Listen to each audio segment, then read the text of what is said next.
అందరికీ శుభోదయం. బరువెక్కిన బాధాతప్త హృదయంతో ఈ వీడియో చేస్తున్నాను. నిన్నటి ఈనాడు దినపత్రికలో విశాఖలో సామూహిక అత్యాచారం, న్యాయ విద్యార్థినిని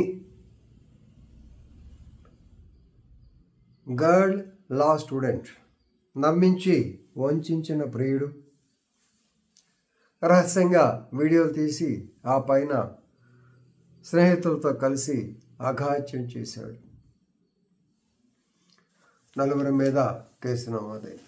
4 పేర్లు మెయిన్. ఆమెను వంచిన ప్రియుడు వంశీ, ఇంకొకడు ఆనంద్, రాజేష్, జగదీష్. ఈ వాళ్ళల్లో ఈ 4 3 కూడా న్యాయ విద్యార్థులు, లా స్టూడెంట్స్. న్యాయ వృత్తి అనేది చాలా గౌరవప్రదమైన వృత్తి అనేది మీ అందరికీ పెద్దవాళ్ళుగా మేము చెప్తూ ఉంటాం. అలాగే విద్యను అభ్యసించేటప్పుడు కూడా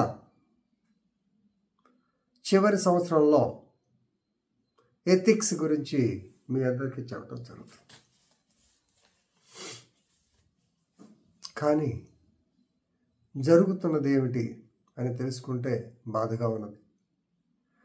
అంటే న్యాయ విద్యార్థినికి జరిగింది కాబట్టి ఈ రకంగా రియాక్ట్ అవుతున్నాం. సహజంగా ఎవరికి జరిగినా సరే ఇలాగే అవుతాం. దానిలో పెద్ద ఒక్కసారి ఈ విషయాల్లోకి వెళితే అమ్మాయి పేరిట్టు చెప్పకూడదు.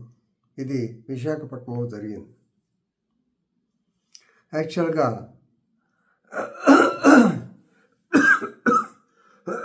ఆగస్టు 10వ తారీఖున ఈ అమ్మాయి వంశీ అనే అతనితో పాటు కంబాలకొండ, వైజాగ్ అవతల తొట్లకొండ, కంబాలకొండ చాలా హైట్లో ఉంటాయి. ఋషికొండ కొంచెం యువతల కంబాలకొండకి ఇతని యొక్క మోటార్ సైకిల్ మీద వెళ్ళిన తర్వాత అక్కడ సరే ఒంటరిగా ఉన్నారు. సరే కొంచెం ఏదో అడ్వాన్స్ అయ్యాడు. ఐ థింక్ అతన్ని ఆ అమ్మాయితో శారీరకంగా కలిశాడు. ఆ తర్వాత 13వ తారీఖున 3 రోజులకి ఉదయం 11 గంటల ప్రాంతాల్లో ఈ అమ్మాయిని రమ్మంటే సరే ఇక అంతకుముందు ఒకసారి జరిగింది కాబట్టి మామూలుగా ఏదో మోటు సామెత ఉంది, మా ఏజ్ సామెత, తొడపరిచయం 90 ఏళ్ళు ఉంటుందని. సరే ఈ అమ్మాయి అతని ఫ్రెండ్ రూమ్కి పిలిచాడు. డాబా గార్డెన్స్లో అతని ఫ్రెండ్ రూమ్ ఉంది.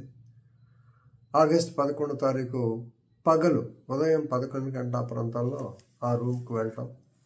సరే మరలా వాళ్ళిద్దరూ శారీరకంగా కలవటం. ఆ కొలిసిన దాన్ని ఆ మిత్రులు ఉన్నారు, మిగతా వాళ్ళు ఉన్నారు కదా, ఆనంద్, రాజేష్, జగదీష్. వాళ్ళలో ఒకడు ఏదో సెల్ ఫోన్ ద్వారా వీడియో తీయటం జరిగింది. వీడియో చేసిన తర్వాత ఈ యాక్చువల్గా రూమ్ వచ్చేసి ఆనంద్ అనేవాడిది.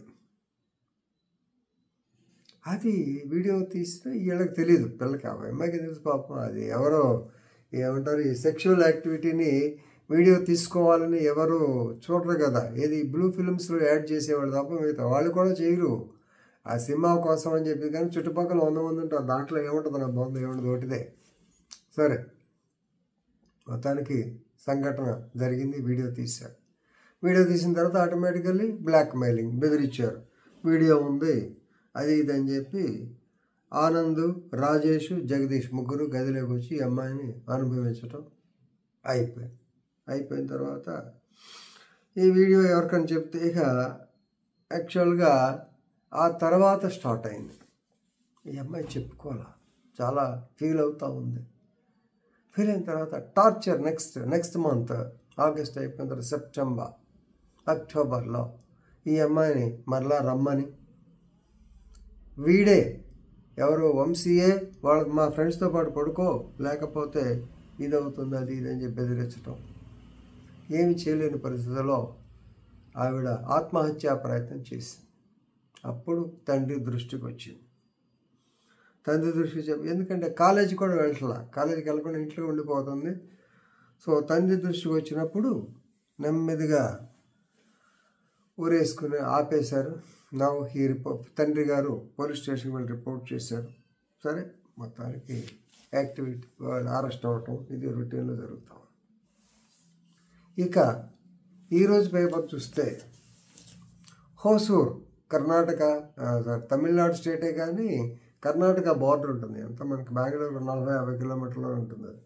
అక్కడ కన్నన్ అనే లాయర్ గారిని ఒక రౌడీ షీటర్ అంటే కక్షిదారుడు అతను పట్టపగలు కోర్టు ప్రెమిసెస్లో నరికి చంపేశాడు. మర్డర్. సో ఇవన్నీ చూస్తుంటే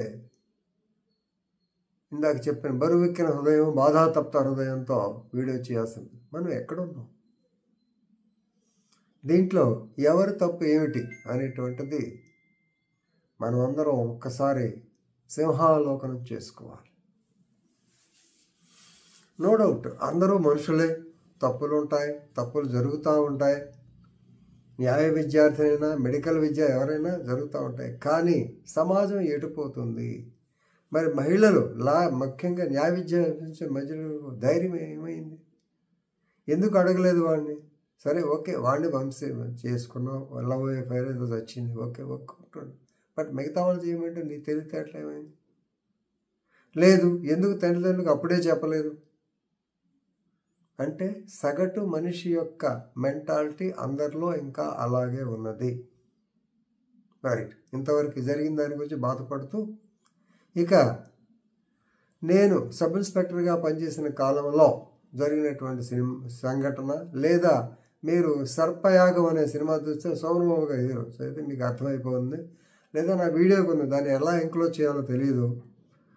ఒంగోలులోనే ఒక ఇల్ ఫేమస్ కేసు జరిగింది. So similarity, matter is similar. ఇక్కడ న్యాయ విద్యార్థిని కాదు, ఆ అమ్మాయి మంచి టెన్నిస్ ప్లేయర్. అతను పోలీస్ కానిస్టేబుల్ ట్రైనింగ్ అయ్యేవాడు. వీడు కొత్తపట్నం బీచ్కి తీసుకెళ్ళి ఆ అమ్మాయికి మత్తు బిళ్ళలు ఇచ్చి, కూల్ డ్రింక్లో మత్తు బిళ్ళలు ఇచ్చి ఇదే వెధవ పని చేశాడు. చేసిన తర్వాత తెల్లవారుసాన మెలకు వచ్చి ఏమిటి ఇట్లాంటి చేశాడు, నాకు కొంచెం లీలగా గుర్తొస్తుంది అంటే నేనే కాదు ఇంకా ముగ్గురు అన్నాడు. She committed suicide. చచ్చిపోయింది అమ్మాయి. చచ్చిపోతూ లెటర్ రాసింది. ఆ లెటరు మా కొంప ముంచింది. ఎందుకంటే ఆ లెటర్ వల్ల తండ్రి వాళ్ళ మీద కక్ష తీర్చుకోవాలని చెప్పి గుంటూరు వెళ్ళి ఇద్దరిని రౌడీలు తీసుకొచ్చి ఒంగోలుకి నీరు పోసాడు. అంటే అప్పుడే కొద్దిగా స్టార్ట్ అయింది. ఇది మాత్రం పెట్రోల్ పోసినట్టు పోసాడు. గందరగోళం. Ongole has become a rowdy centre. కథ అదే కథని రామానాయుడు గారే ఆ కాలంలో నేను చీరాల్లో పనిచేసి okay whatever it is Sarpayagam అనే సినిమా తీశారు. రోజాది ఫస్ట్ ఫిల్మ్ అది. అటువంటి సంఘటన జరగకుండా ఉండాలనుకున్నాం కానీ ఆఫ్టర్ 40 years వన్స్ అగైన్ మళ్ళీ 30 yearsలో మళ్ళీ అలాంటి సంఘటన జరిగిందని బాధగా ఉంది. ఏదైనా ఇటువంటి పునరావృతం కాకుండా చూసుకోవాలి. ముఖ్యంగా న్యాయ విద్యార్థులలో కళాశాలలో మీరు ప్రవర్తించే విధానం బాగుండాలి, లేకపోతే ఇలాగే ఉంటుంది. దీనివల్ల ఒక ఫ్యామిలీ, వంశీ ఫ్యామిలీ నాశనం అయిపోయింది. ఈ అమ్మాయి ఇంకా కాలేజీకి పోతుందో లేదో తెలియదు. మిగతా వాళ్ళు జైలుకి వెళ్ళి ఊచలు లెక్క పెట్టాలి. So we don't know what will వాళ్ళకి ఏమవుతుందో మనకు తెలియదు. సో ఇలా లేకుండా ఉండాలని కోరుకుంటూ విద్యార్థులందరికీ నా యొక్క సలహా లేక విన్నపం అనుకోండి, మీ క్యారెక్టర్ బాగుండాలి.